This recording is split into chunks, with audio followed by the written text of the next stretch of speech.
Don't you love that scene in John's Gospel, chapter 20, when Jesus meets Mary Magdalene in the garden, and he has to say to Mary, Mary, do not cling to me, for I haven't yet ascended to my Father. Jesus had to rise from the dead, because without a resurrection, there couldn't be an ascension. You see, Jesus was just on the way up. We read in Romans chapter 8 that Christ Jesus is he who died, yes, rather who was raised, who is at the right hand of God, who also intercedes for us.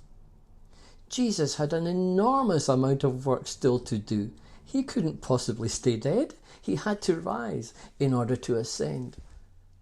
And he now ever lives, the Bible tells us, to make intercession, to intercede for us. There was also the matter of running a church on earth.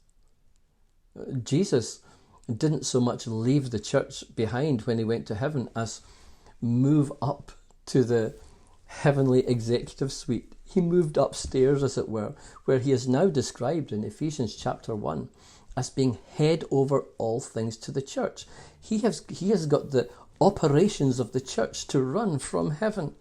In Ephesians chapter 1 and verse 20, we read that God raised him from the dead and seated him at his right hand in the heavenly places, far above all rule and authority and power and dominion. And it goes on to say that he put all things under his feet and gave Jesus as head over all things to the church, which is his body, the fullness of him who fills all in all. This is what Jesus was talking about when he told Simon Peter, I will be building my church, and the gates of hell will not prevail against it.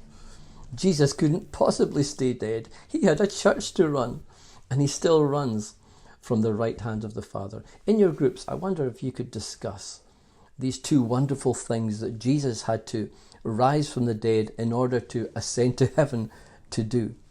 Number one, to intercede for us. And number two, to run the church.